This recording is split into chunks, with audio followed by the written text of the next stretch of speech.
pribadi. Atau barangkali ini sedang dirasakan di antara kita sekalian. Kita saksikan acara talk show hashtag di rumah aja.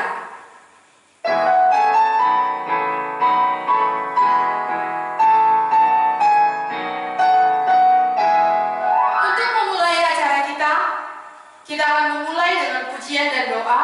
Saya akan memimpin di dalam sebuah pujian dan nanti kita akan berdoa bersama-sama. Karena begitu Allah cinta dunia.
menarik yang berkaitan dengan cinta bertepuk sebelah tangan. Langsung saja kita tanya kepada ibu narasumber kita tentang cinta bertepuk sebelah tangan versi Alkitab. Langsung saja kepada ibu pendeta. Selamat malam ibu. Malam hari ini topik kita tentang cinta bertepuk sebelah tangan. Ya, Bu, adakah penjelasan yang terkait tentang cinta bertepuk sebelah tangan versi Alkitab? Boleh dijelaskan, Ibu? Baik, terima kasih. Ya, cinta hal yang sangat menarik bagi pemuda remaja tentunya. Karena itu kebutuhan semua orang. Cinta adalah kebutuhan pemuda dan remaja dan termasuk juga kebutuhan para orang tua. Cinta itu biasanya ada dua belah pihak, itu pada umumnya. Ada yang mencintai dan ada yang dicintai. Tetapi tema kita kali ini adalah cinta bertepuk sebelah tangan. Bagaimana ceritanya yang ada di Alkitab bisa kita baca dari Yohanes pasal yang ketiga. Yohanes pasal 3 ayat 16. Saya akan bacakan. Karena begitu besar kasih Allah akan dunia ini, sehingga Ia telah mengaruniakan anaknya yang tunggal, supaya setiap orang yang percaya kepadanya tidak binasa, melainkan beroleh hidup yang kekal. Berarti yang paling pertama mencintai adalah Allah. Dari pihak Allah pertama mencintai manusia. Manusia yang dicintai menurut ayat 16 ini adalah seluruh dunia. Berarti manusia yang ada di dunia dicintai oleh Tuhan. Apa buktinya cintanya? Apa bukti cinta? Mungkin pemuda remaja pernah mengalami cinta ya. Kalau kita memiliki cinta terhadap seseorang, pasti ada pengorbanan, ada pemberian. Kalau Allah cinta kepada saudara, kepada kita, apa bukti yang Dia lakukan? Buktinya dalam ayat 16 ini, Dia memberikan yang paling besar, yaitu anaknya yang tunggal. Dia memberikan anaknya yang tunggal kepada semua manusia yang ada di dunia ini, supaya setiap orang yang menerima cintanya itu mendapat kehidupan yang kekal. Tapi tahukah pemuda remaja, banyak sekali orang yang tidak menyambut cintanya Tuhan. Lebih banyak manusia mementingkan cinta manusia daripada cintanya Tuhan. Kalau cinta manusia kita tolak, pasti manusia yang ditolak cintanya sakit hati. Tapi cinta Tuhan, apakah ketika kita menolak cintanya, Tuhan termasuk salah satu sakit hati terhadap kita? Ini yang perlu kita renungkan dengan tema kita malam ini. Bertepuk sebelah tangan. Tuhan terus mencintai kita, Dia terus menyatakan bukti cintanya kepada kita. Tetapi bagaimanakah respon kita terhadap cintanya? Selama pemuda remaja belum menyambut cinta Tuhan, belum menerima pemberian Allah yang terbesar, berarti masih bertepuk sebelah tangan namanya. Seperti itu penjelasannya di dalam Alkitab. Iya, terima kasih Ibu. Kita belajar tentang cinta, kita masuk ke dalam Yohanes 3:16. Tetapi menariknya Yohanes 3:16 di sini ada kasih Allah. Dan topik kita cinta bertepuk sebelah tangan. Berarti Allah mencintai, manusia tidak mencintai. Ya. Seperti itu ya Bu. Ya. Bertepuk sebelah tangan. Sebelah. Ya, kalau Allah mencintai, manusia juga mencintai. Ini namanya? Ya, itu namanya menyambut cintanya. Iya. Iya benar. Dia mau dicintai. Iya. Iya, menarik ya teman-teman. Ya, barangkali yang di rumah sudah ada berpikir cinta bertepuk sebelah tangan itu ya berpikir aku dengan seseorang kan gitu. Ternyata hari ini Allah dengan manusia dan bertepuk sebelah belum menerima cinta itu. Itu bertepuk sebelah tangan. Ya, terima kasih Ibu untuk penjelasannya. Teman-teman yang ada di rumah, Yohanes 3:16, ada cinta Allah yang sudah dinyatakan kepada manusia. Pertanyaannya, apakah manusia sudah menerima cinta itu? Kalau tidak, cinta bertepuk sebelah tangan. Nah, teman-teman yang ada di rumah, yang mau bertanya supaya kita diskusikan bersama-sama, boleh kirim pertanyaan ke nomor WA yang sudah diterakan di dalam flyer dan juga di dalam tampilan layar live streaming kita. Teman-teman yang ada di rumah boleh kirim pertanyaan ke nomor WA tersebut. Ya, hari ini tentang cinta bertepuk sebelah tangan. Gimana sih rasanya? Mungkin kita sudah sering tahu ya, rasanya enak atau tidak. Tapi kita coba tanya dulu pendapat teman kita sebagai tamu hari ini. Meli, Cynthia, Pangeribuan. Selamat malam, Mel. Selamat malam, Kak. You are so beautiful today. Thank you so much. Ya, kita sudah dengar ya sama-sama, Mel, tentang cinta bertepuk sebelah tangan. Iya. Rupanya versi Alkitabnya sangat menakjubkan gitu ya. Benar-benar. Ya, menurut Meli sendiri gimana sih cinta bertepuk sebelah tangan itu? Ya, terima kasih. Sebelumnya saya mau terima kasih sama dengan Pak Sow di rumah aja yang udah mengundang saya ke sini. Dan saya sangat terkejut dengan tema yang sangat menarik ini. Iya. Jadi cinta bertepuk sebelah tangan. Menurut saya secara pribadi memang cinta yang bertepuk sebelah tangan itu satu pihak. Aku cinta sama dia, tapi dia nggak cinta sama aku. Ya itu bertepuk sebelah tangan, gitu. Jadi nggak menyambut gitu, nggak saling. Satunya aja yang cinta, lain enggak. Dan kalau untuk rasa cinta bertepuk sebelah tangan itu pastinya sakit lah. Secara umum mungkin setiap orang, ya mungkin nggak banyak orang ya, tapi akan ada juga yang merasakan cintanya pernah bertepuk sebelah tangan. Pasti dia broken heart lah. Apalagi ini pemuda dan remaja pernah mengalaminya. Ya kalau aku sih bilang cinta bertepuk sebelah tangan itu sangat menyakitkan dan sangat galau, dan gimana ya, kalau maunya sendiri aja, kalau mau makan di rumah aja terus. Jadi di rumah aja ya kayak corona. Iya. Jadi kalau aku ya tulis-tulis diary ya paling sedih gitu.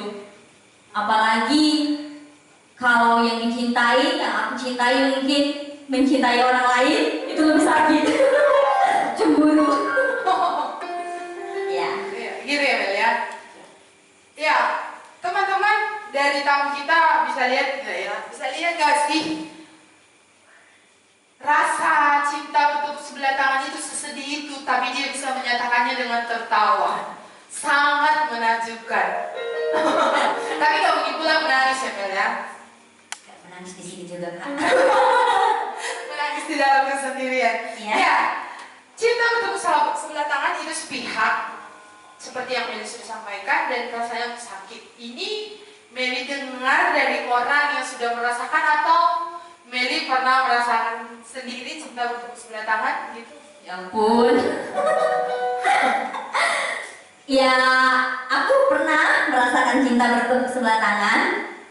Dan memang ya ketika aku perhatian, aku jatuh cinta, aku mencintai dia, tapi dianya cuek, dianya nggak peduli.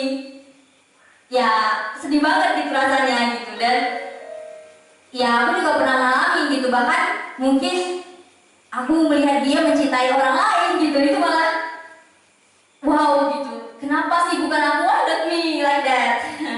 I think it. Jadi Meli pernah merasakan cinta bertepuk sebelah tangan ya, Mel? Ya pernah, Kak.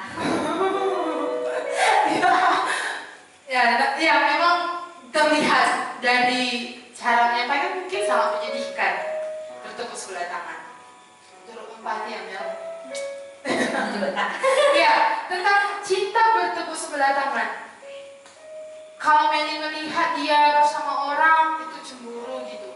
Dan kalau Meli perhatian dia tidak menyambut, itu sangat sakit. Apakah Meli tahu, dia tahu Meli cinta dia gitu? Maksudnya tahukah dia bahwa Meli sedang menyukai dia gitu. Ya, kayaknya dia tahu karena ketahuan sekali kalau misalnya aku sih ketahuan. Kalau misalnya gini contohnya, aku memang gak ada bilang aku cinta kamu, gak ada bilang kayak gitu, gak pernah bilang kayak gitu. Ya walaupun aku gak bilang dengan kata-kata, tapi mata kan bisa berbicara.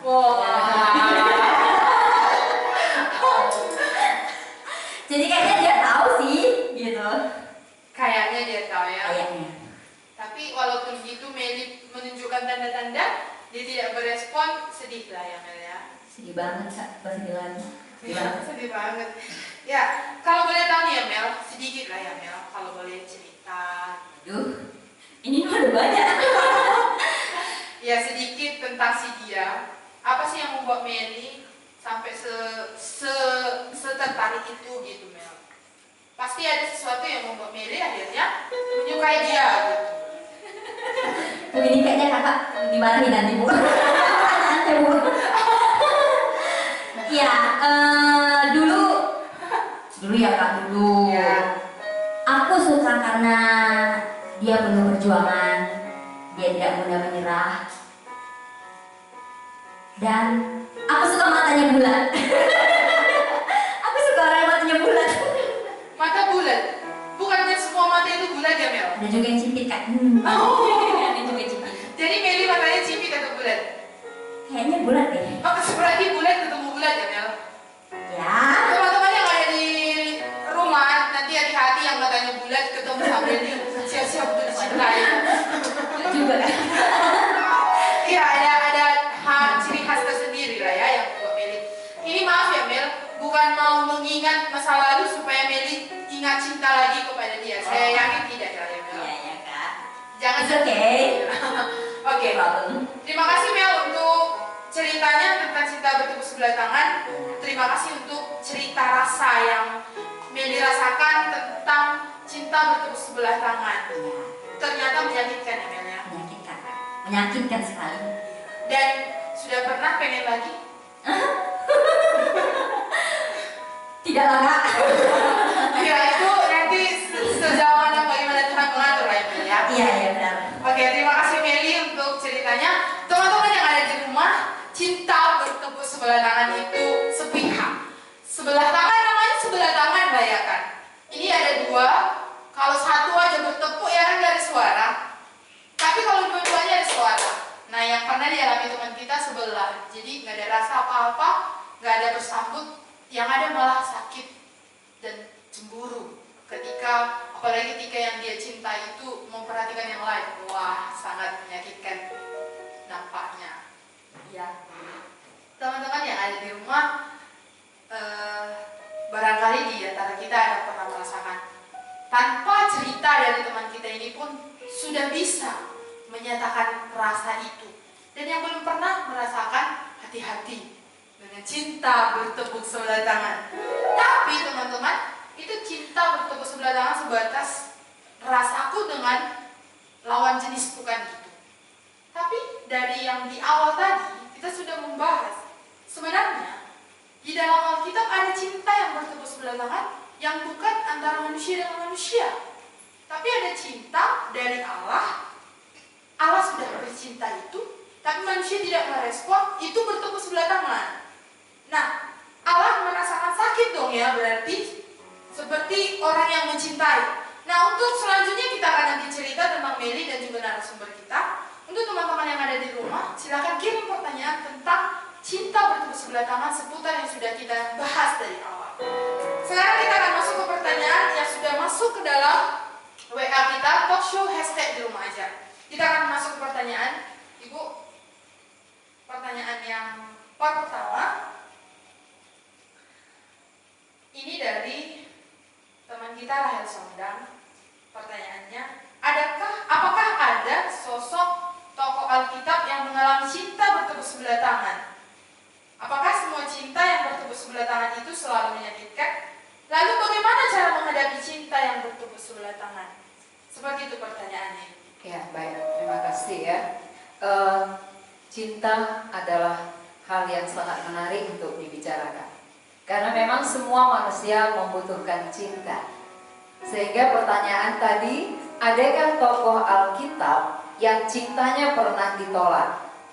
Ya, sejauh yang dituliskan di Alkitab, tokoh-tokoh mengenai percintaan yang ada diceritakan hanya percintaan antara Simpson dan Delila. Yang lainnya jarang diceritakan percintaan mereka. Tetapi yang mau Allah ceritakan adalah percintaan Allah dengan kita manusia. Itu yang Tuhan mau. Kenapa? Karena cinta manusia dengan manusia itu sangat terbatas dan ada maksud di baliknya. Seperti yang diceritakan oleh Meli tadi, kenapa dia mencintai seseorang? Karena seseorang itu ada kelebihan di dalam dirinya. Pertama, dia orang yang giat. Kedua, matanya bulat, itu tadi ya. Berarti karena ada sesuatu yang diharapkan oleh Meli sehingga dia mencintai. Tetapi beda dengan cinta yang dari Tuhan kepada manusia. Cinta Tuhan kepada manusia tidak ada sebenarnya yang bisa diharapkan dari kita. Sehingga cintanya itu sering kita katakan bahwa kasih karunia. Artinya apa? Kita tidak layak untuk dicintai. Kita sebenarnya nggak pantas dicintai oleh Allah. Tetapi Allah yang begitu mengasihi tetap ya memberikan kasihnya, memberikan cintanya dengan tidak terbatas kepada kita. Jadi yang dimaksudkan cinta bertepuk sebelah tangan itu adalah cinta Allah kepada manusia. Seringkali manusia abaikan, seringkali manusia tidak hargai, seringkali manusia tidak menyambut, tidak menerima, padahal Tuhan sudah banyak berkorban. Yang paling dikorbankan Tuhan adalah nyawanya. Kalau pacar belum tentu banyak pengorbanannya. Paling-paling pacar kasih coklat, ya kan? Kasih sapu tangan gitu supaya menangis dia ada yang ngelok. Kan itu kalau cinta dari pacar. Tapi cinta Allah itu yang besar. Tapi seringkali manusia mengharapkan cinta yang kecil, cinta dari lawan jenis. Padahal cinta dari lawan jenis itu sangat terbatas karena ada maunya. Ya mungkin kalau wanita mencintai pria karena prianya ganteng, kemudian pekerjaannya mapan. Kalau pria mencintai wanita mungkin karena wanitanya cantik. Coba kalau wanitanya berubah, tiba-tiba mukanya terbakar sebelah, apakah saudara masih mencintai dia? Nah ini teruji. Cinta manusia teruji dengan waktu, tapi cinta Tuhan tidak. Makanya jangan mau menerima cinta palsu. Terimalah cinta yang asli. Cinta asli adalah dari Tuhan. Dan cinta yang dari Tuhan itu tidak memandang siapa kita. Maka di dalam Yohanes 3 ayat 16 tadi berkata, Dia mengasihi semua manusia yang ada di dunia. Dia tidak membeda-bedakan apakah dia cantik, apakah dia punya pengaruh, apakah dia kaya, tidak. Apakah dia baik? Tuhan tidak melihat siapa kita. Tetapi Allah itu memang kasih. Sehingga karena Allah kasih, Dia mengasihi semua, Dia mau mencintai semua. Bagian kita, maukah menyambut cintanya, atau kita abaikan cintanya, atau kita menolak cintanya, tidak mau tahu dengan cintanya. Seringkali kita lebih suka dengan cinta dari lawan jenis. Padahal cinta Allah adalah cinta yang rela mengorbankan nyawanya. Itu tertulis di dalam 1 Yohanes pasal 4. Mari kita baca bersama-sama. 1 Yohanes pasal yang keempat ayat 9. Saya bacakan. Dalam hal inilah kasih Allah dinyatakan di tengah-tengah kita, yaitu bahwa Allah telah mengutus anaknya yang tunggal ke dalam dunia supaya kita hidup olehnya. Berarti tujuan Allah mencintai kita dengan mengutus anaknya yang tunggal supaya kita yang tadinya mati menjadi hidup. Kalau cinta lawan jenis kita itu terbatas, tidak bisa melakukan perkara yang kekal. Tapi cinta yang dari Allah, dari mati bisa dihidupkannya. Nah, jadi pertanyaan dari Rahel tadi bahwa apakah ada tokoh di Alkitab yang putus cinta gitu ya, dan bagaimana perasaannya. Nah, yang kita mau ceritakan malam hari ini adalah cintanya Allah kepada kita manusia. Karena cinta Allah itulah kebutuhan setiap orang. Ketika cinta Allah kita sambut, maka ada kepuasan di dalam batin. Kalau cinta lawan jenis kita terima, belum tentu kita dipuaskan secara batin. Jadi ini yang perlu kita renungkan pada malam hari ini. Terima kasih untuk pertanyaannya. Ya, terima kasih Bu untuk penjelasan dari pertanyaannya. Teman-teman, saya sangat terkesan dengan pernyataan cinta manusia dengan manusia itu terbatas. Tapi cinta Allah kepada manusia itu tidak terbatas. Sungguh menakjubkan cintanya Allah ya Bu. Ya.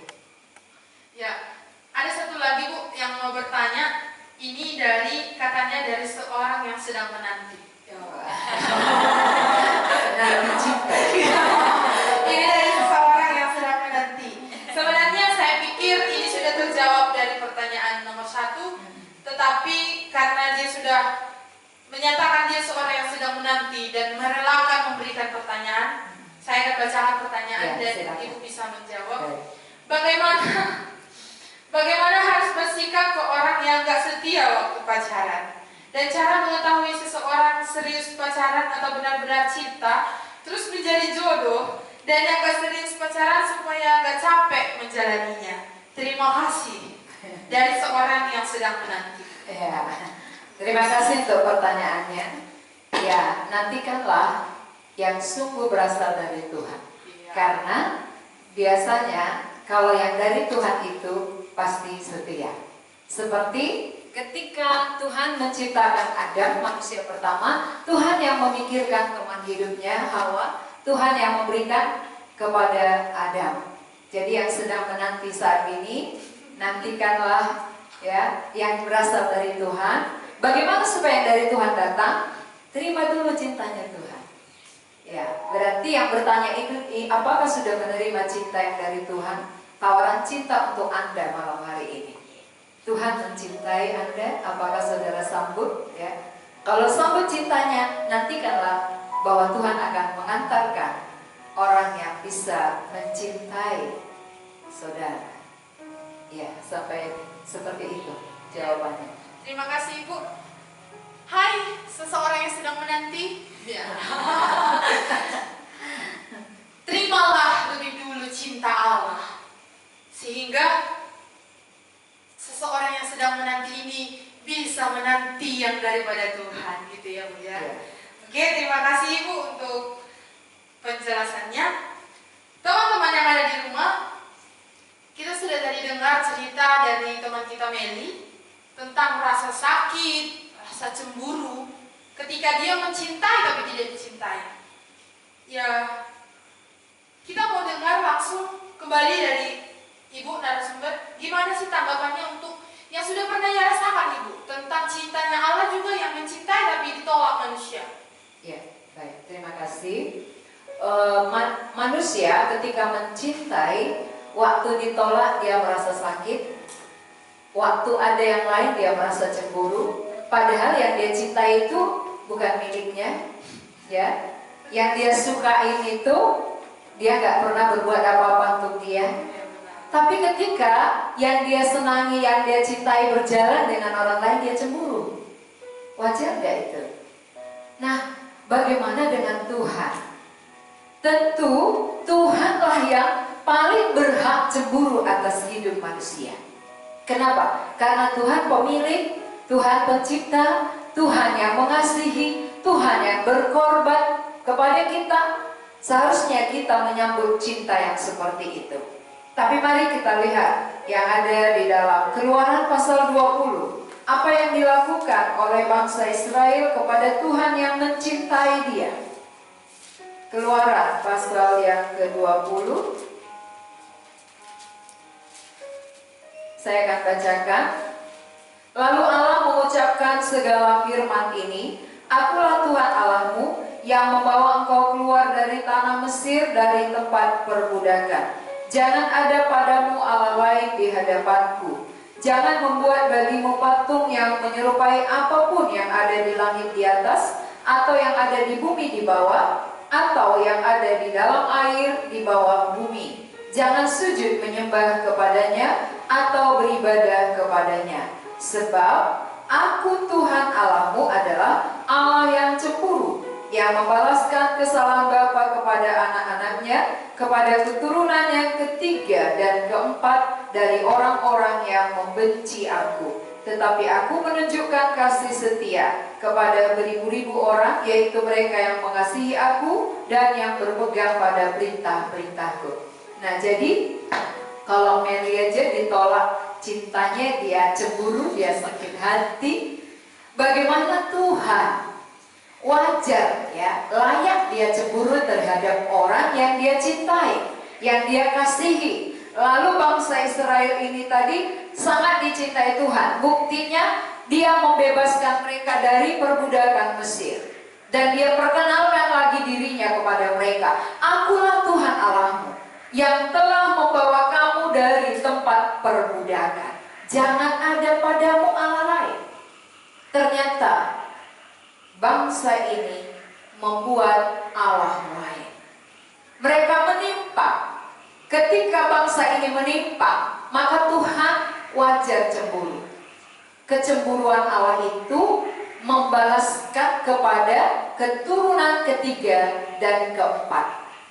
Nah, jadi kalau kita melihat bahwa Allah kita itu Allah cemburu, sangat wajar karena memang dialah pemilik hidup kita, dia yang mengasihi kita, dia yang berkorban bagi kita. Sehingga ketika kita buat Allah-Allah kita yang lain, itu artinya kita main-main. Kita tidak menghargai cintanya Tuhan, kita tidak menyambut cintanya Tuhan, kita tidak menghormati Tuhan yang sangat mengasihi kita. Sehingga wajar kalau dia balaskan kepada kita. Ya, kemungkinan besar kalau orang yang sudah pacaran, lalu pacarnya selingkuh, kemungkinan besar dia akan marah-marah. Dia bisa marah-marah, dia bisa bentak pacarnya itu kalau dia sudah menjalin hubungan. Nah, sekarang Tuhan sudah membebaskan bangsa ini dari perbudakan. Wajar kan dia marah kepada mereka. Wajar dia katakan, aku cemburu. Karena memang dia pemilik. Kalau pemilik cemburu terhadap miliknya, itu sangat wajar. Nah, akhirnya dalam kecemburuan Allah, dia membalaskan.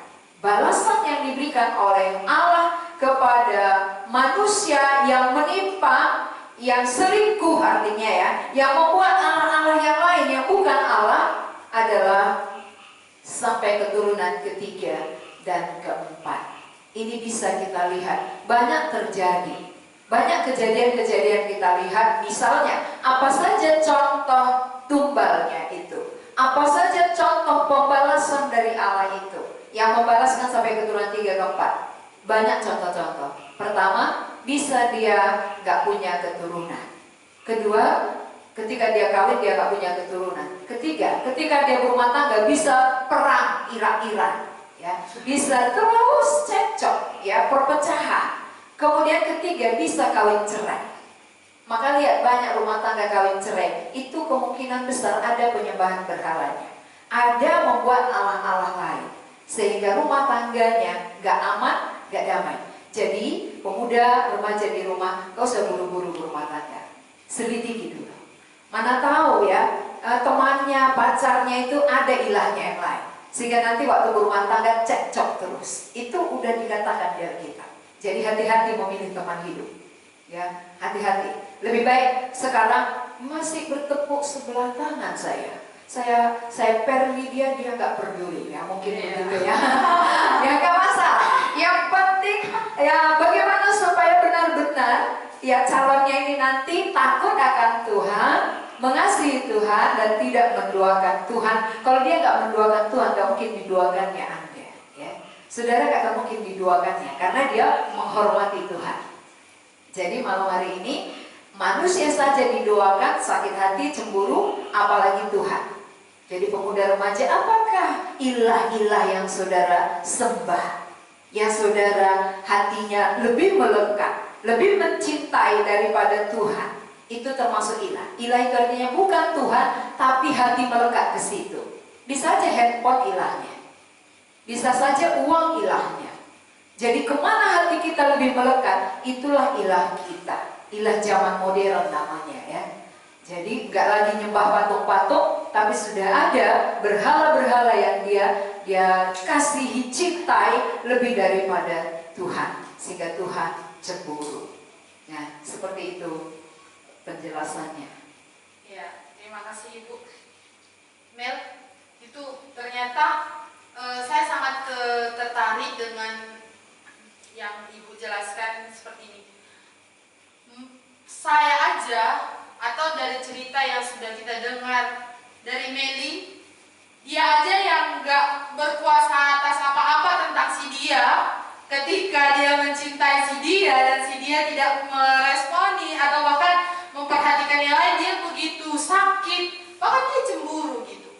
Apalagi Allah yang menciptakanku, yang menciptakan Meli, yang berkuasa malah, yang bisa ya sesuka-suka Allah, dan dia yang pemilik hidupku gitu kan. Terus dia katakan dia cinta, tapi aku malah berpaling ke yang lain. Wah, betapa menyakitkannya hati Tuhan.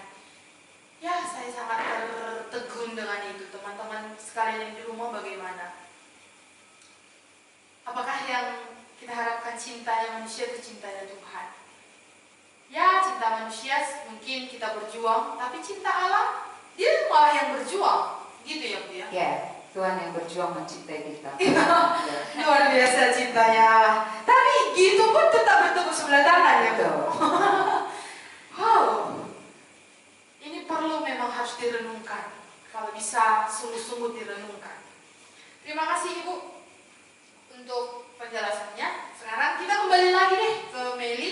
Namun sebelumnya daripada mungkin mungkin haus atau daripada sangat tegang, silakan minum ya Ibu. Terima kasih ya. Boleh diminum. Jangan terlalu segar. Ya. Tidak diminum ya. Ya, walaupun rasanya tawar, tapi sangat menyejukkan dahaga ya. Baik, kita kembali lagi ke cerita Meli tentang cinta bertepuk sebelah tangan. Tentang cinta bertepuk sebelah tangan itu kan tadi Meli bilang dulu, dan sangat tegas itu Meli bilang itu dulu loh Kak. Iya. Tapi sekarang berbeda. Apakah sekarang ada cinta yang baru atau dengan seseorang yang baru atau bagaimana? Wah. Cinta yang baru dengan seorang yang baru. Ya benar, cinta yang baru dengan seseorang yang baru, tetapi seseorang itu berbeda. Seseorang itu adalah satu pribadi yang mengasihi aku, dan aku baru tahu itu ketika aku di usia 16 tahun. Ya, dan aku udah mendapatkan cinta yang paling besar dan cinta yang terbesar, dan itu yang membuatku puas. Sehingga cinta-cinta dunia aku gak pandang terlalu luang lagi, gak galau-galau yang kayak gitu-gitu lagi gitu. Aku bisa melihat Allah mengasihiku, dan Allah juga yang akan memberikan yang terbaik menurut waktunya Allah dan menurut caranya Allah gitu. Jadi aku melihat sejak awal bumi ini diciptakan, matahari, bulan, bintang, bahkan pohon-pohonan, semua ada. Lalu aku diciptakan. Aku diciptakan ketika semua ada. Sangat-sangat wah kali. Ketika itu saja, wah, Tuhan pikirkan aku kali. Tuhan pikirkan makananku gitu. Inikah cinta? Aku sampai seperti itu gitu.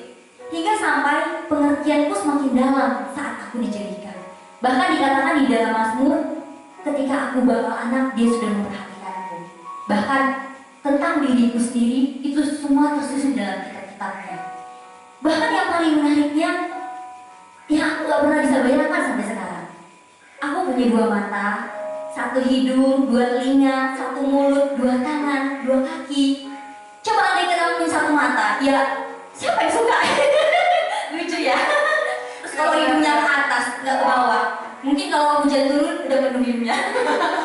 Terus kalau iya bener Kak, aku bisa, wah Allah perfect banget menciptain aku. Sampai telingaku dua, kalau telingaku satu mungkin pakai kacamata nggak bisa ya. Kalau yang satu kaca itu, kaca telinga berarti. Aku nggak bisa. Iya, betul-betul unik gitu. Bahkan dulu mungkin Ibu Pendeta pernah juga sampaikan firman kalau rambut tambah panjang, ya kuku tambah panjang, gigi nggak mungkin tambah panjang. Kalau gigi tambah panjang, potongnya pakai apa? Iya ya. Jadi aku melihat dari hal itu aja Tuhan begitu baiknya, begitu memperhatikanku. Gitu. Sampai akhirnya aku menyadari Dia itu mati dan berkorban untuk aku. Bahkan dikatakan di dalam Roma 5 ayat 8, akan tetapi Allah menunjukkan kasih-Nya kepadaku, Dia sudah mati bagiku ketika aku masih berdosa. Ketika aku masih berdosa, darahnya sudah tercurah gitu. Bahkan Allah ketika pun aku masih dalam kandungan, Dia sudah tersalib bagiku, bagi hutang-hutang dosaku. Dan aku rasa kalau dianalogikan, ada orang yang mau mati pasti itu orang baik. Ya, untuk orang yang disayangnya, orang yang dicintainya, aku rela mati untukmu gitu. Untuk orang baik pastinya. Gak mungkin sih ada orang mati untuk seorang pembunuh, seorang perampok, atau seorang yang penjahat. Tapi aku melihat dia mau mati untuk a wretch like me gitu. Untuk seorang yang berdosa seperti aku, dia mau mati. Siapa rupanya aku sehingga aku begitu spesial di matanya. Sampai ketika aku mengerti Dia begitu mengasihiku, Dia mati di kayu salib bukan untuk penyakitku, bukan untuk aku disembuhkan dari contohnya penyakit asam lambung, aku dibuat jadi kaya atau pintar, bukan itu tujuan Dia mati itu. Tapi Dia mati betul-betul menggantikan posisiku yang harusnya ke maut, yang harusnya ke neraka.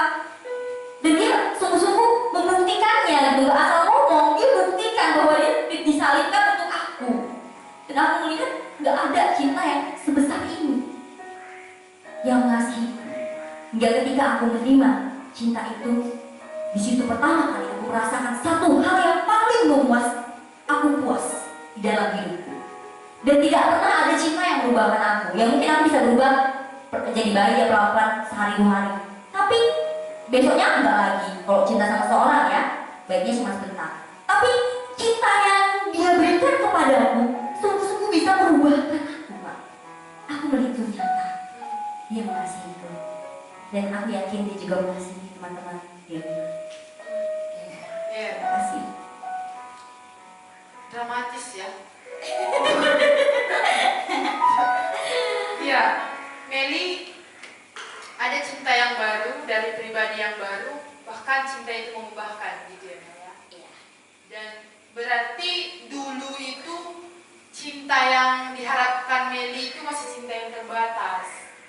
Tapi sekarang cinta yang tidak terbatas bahkan tidak hanya diharapkan lagi, sudah jadi dalam diri Meli sehingga cinta itu yang mengubah. Berarti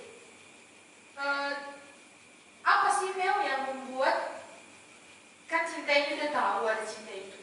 Bagaimana sih supaya, kalau Meli nih ya, pengalaman Meli, supaya akhirnya bisa menepis cinta-cinta untuk saat ini kan, cinta-cinta manusia. Bahkan yang menyakitkan tadi, aku mencintai dia tapi dia tidak mencintai aku, rasanya sakit, cemburu gitu kan.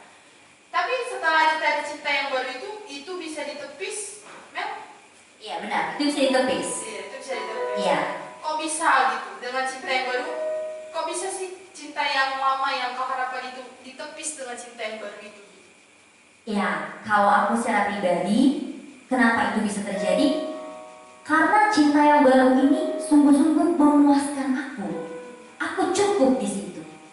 Ketika aku mengasihi Dia yang telah mengasihi aku, di situ aku melihat satu perbedaan yang bukan oleh karena aku sendiri. Itulah grace, anugerah. Anugerah yang Dia berikan kepadaku sehingga aku bisa berubah dan sehingga melalui cinta yang diberikannya aku bisa mengasihi orang lain. Dan yang lain yang nggak tahu ya secara natural yang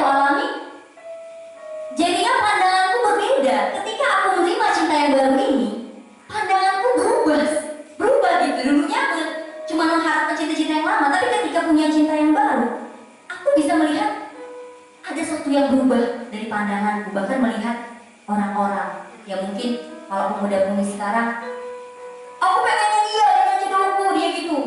Aku gak seperti itu lagi pemikiranku, Pak. Tapi ketika dia merubahkan aku, sudah ada dalam hatiku, dia aja Allah yang merancangku. Bahkan dikatakan kalau dia memberikan nyawanya, dia sudah memberikan nyawanya sendiri bagiku. Mungkinkah hal-hal lain-lain tidak dia berikan, termasuk jodoh itu, gitu. Jadi aku tetap percaya bahwa menurut waktu Tuhan dan menurut pimpinan Tuhan, dan yang dari Tuhan itu pasti yang terbaik. Kalau aku pilih sendiri mungkin salah pilihanku ya, tapi kalau Tuhan yang pilihkan itu pasti yang terbaik. Ya, terima kasih Meli. Jadi selain cinta itu memuaskan, cinta itu juga mengubah pandangannya, Meli. Iya benar. Mengubah pandangan Meli terhadap cinta-cinta manusia, gitu ya. Teman-teman yang ada di rumah, ya ada juga respon dari seseorang yang menanti tadi. Ya, pasti sudah terjawab ya dari respon Meli. Sudah menerima cinta itu tetap berpengharapan kepada dia yang mengaturkan segala sesuatu ya Mel ya. Karena kalau dari dia pasti yang terbaik. Gitu ya teman yang sedang menanti, silakan bergumul. Jadi kalau merasa terganggu soal itu, kembali arahkan pandangannya kepada cinta yang sesungguhnya untuk saat ini. Dan kalau dia sudah mengaruniakan cinta-cinta kecil lainnya, ya biarlah menurut pimpinan Tuhan. Teman-teman yang ada di rumah, kita bersyukur ya untuk kehadiran Meli, bisa menceritakan pengalaman, bahkan bisa menceritakan cinta yang terbatas dengan cinta yang tidak terbatas. Jadi Mel, mana lebih menguntungkan? Cinta yang terbatas ya pasti sudah bisa terjawab ya, tapi dari fakta nyatanya mana sih yang paling menguntungkan Meli? Cinta yang dari manusia yang pertama itu yang Meli cintai itu, atau dari cinta yang pribadi yang baru itu? Yang paling menguntungkan yang mana sih Mel dalam fakta hidup Meli? Yang saya rasakan jelas yang paling menguntungkan dari pribadi yang baru. Pribadi yang baru yang mengasihiku dan yang dia sudah nyatakan gitu. Itu yang paling menguntungkan. Itu sih Kak. Jadi paling menguntungkannya memang kalau dari cinta-cinta manusia sebatas itu aja gitu, nggak pernah ada suatu hal yang membuatku berubah. Tapi dari cinta yang dia berikan kepadaku, itu yang memampukanku untuk mencintai orang lain. Bahkan aku dulunya tadi dendam, suka marah-marah, tiba-tiba bisa mengasihi. Ya, ini oleh karena cintanya yang mempengaruhiku. Bahkan cinta itu juga yang mempengaruhiku untuk selalu bersekutu dengan dia, bahkan memberitakan Injilnya. Iya. Jadi ada kekuatannya Mel ya? Ada kekuatan di dalam cintanya Tuhan, ada kekuatan. Ya, terima kasih Meli, luar biasa cintanya Tuhan ini. Baik, terima kasih untuk Meli dan teman-teman yang ada di rumah. Kiranya semua cerita Meli bisa menolong kita lah ya. Sekarang kita akan langsung ke narasumber kita yang saya rasa dan saya pikir ini bisa menjadi pertanyaan penutup. Kita akan langsung ke narasumber kita. Kita sudah cerita tentang cinta bertepuk sebelah tangan. Sudah dijelaskan bahwa cinta Allah dan manusia belum merespon, atau barangkali ada yang belum merespon. Itulah cinta bertepuk sebelah tangan. Dan Meli sudah menceritakan tadi bagaimana dulu dan sekarang dan bagaimana pengaruh. Nah itu kan sudah ibaratnya dari yang belum dan yang sudah. Mungkin dari teman-teman yang di rumah yang bingung atau tidak tahu bagaimana menerima cinta yang sudah dinyatakan itu, Bu, supaya dia tidak bertepuk sebelah tangan lagi. Ya, terima kasih.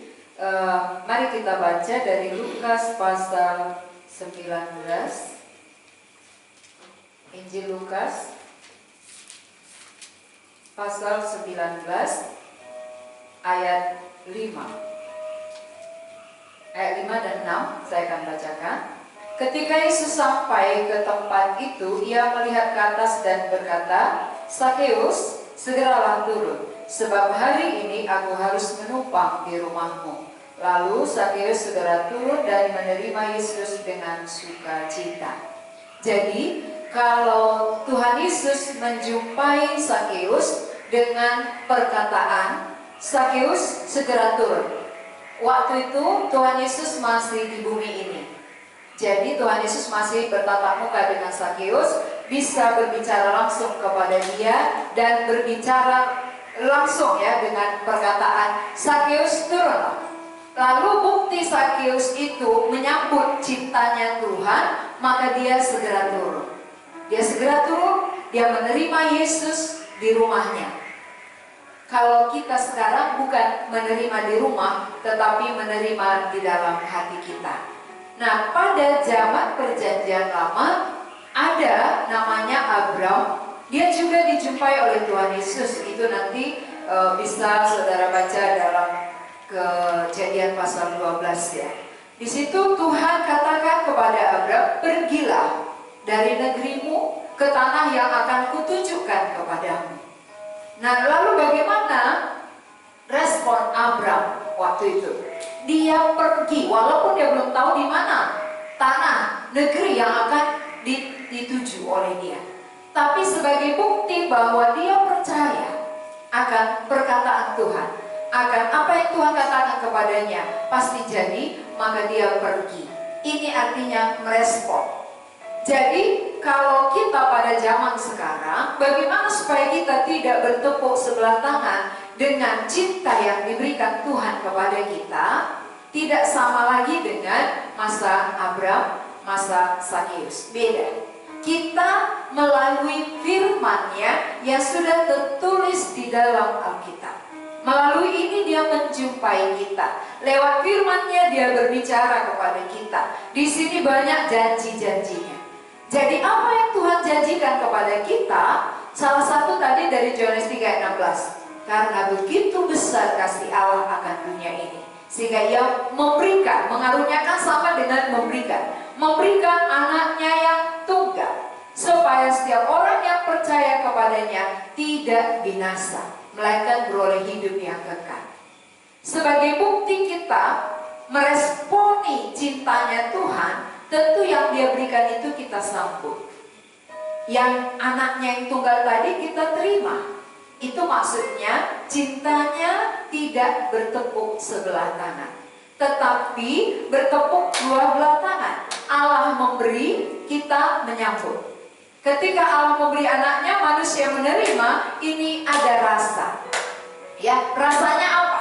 Bisa mengubahkan kehidupan, bisa mengubahkan pola pikir, bisa mengubahkan hati dan batin. Yang tadi mengharapkan hanya cinta-cinta lawan jenis cinta kecil, tetapi sesudah menerima cinta yang besar, rasanya ini melebihi.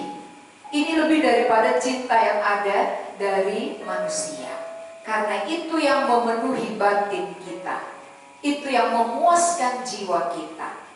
Jadi pemuda remaja yang ada di rumah, kalau selama ini mungkin saudara-saudara mencari-cari cinta, ada cinta yang terbesar yang Tuhan tawarkan kepada kita, yang dapat memuaskan jiwa kita, yang membuat kita merasa cukup.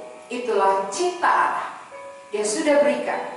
Ayat penutup akan saya bacakan dari Yohanes pasal 15 ayat 13, bunyinya seperti ini. Tidak ada kasih yang lebih besar daripada kasih seorang yang memberikan nyawanya untuk sahabat-sahabatnya.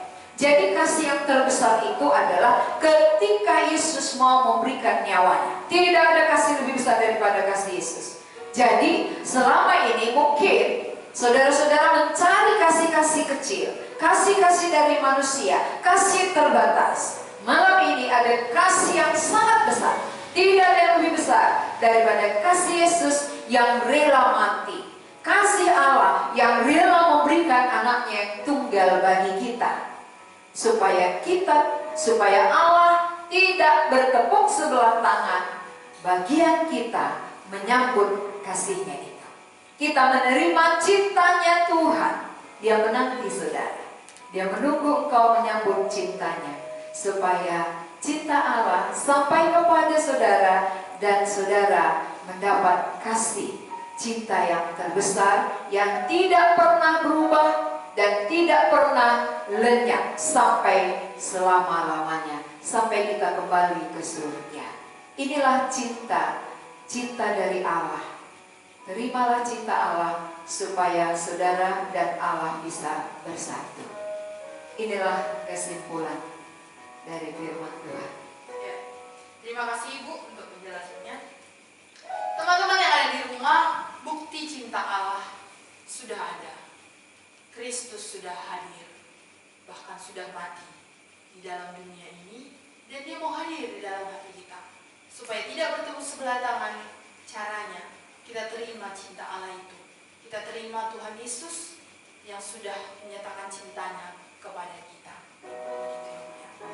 Baik, terima kasih untuk Meli, terima kasih untuk Ibu Pendeta sebagai narasumber kita. Terima kasih untuk semua yang hadir di dalam tayangan ini, yang setia mengikuti, bahkan yang sudah mengirim beberapa pertanyaan ke dalam nomor WA yang sudah dicantumkan.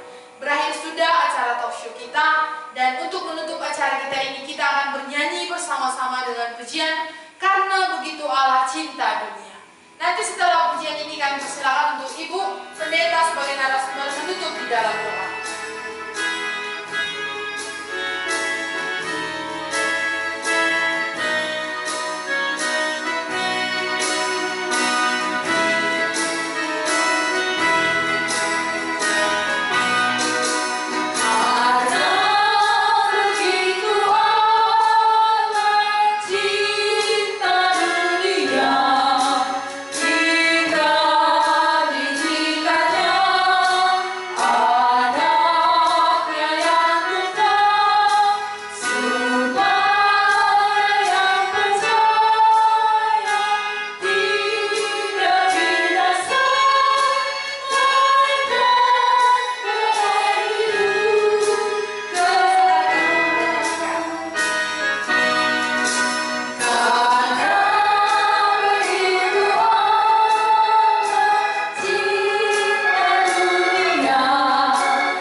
Berkatilah firman-Mu yang sudah kami dengar bersama-sama, supaya cinta yang Tuhan berikan kepada kami sambut, kami terima, dan kami hargai, agar tidak bertepuk sebelah tangan, tetapi kami sama-sama mencintai. Tuhan mencintai kami, dan kami menerima cinta Tuhan, sehingga kami orang yang dikasihi. Kami berdoa untuk semua pemuda remaja yang sudah mendengarkannya. Buatlah supaya hati mereka lebih tertarik kepada kasih Allah yang tidak terbatas, yang rela memberikan nyawanya, mengorbankan dirinya untuk membuat kami hidup kembali. Terima kasih Tuhan, kami memuji Engkau Allah yang sudah memberkati acara ini. Dalam nama Tuhan Yesus kami berdoa. Amin.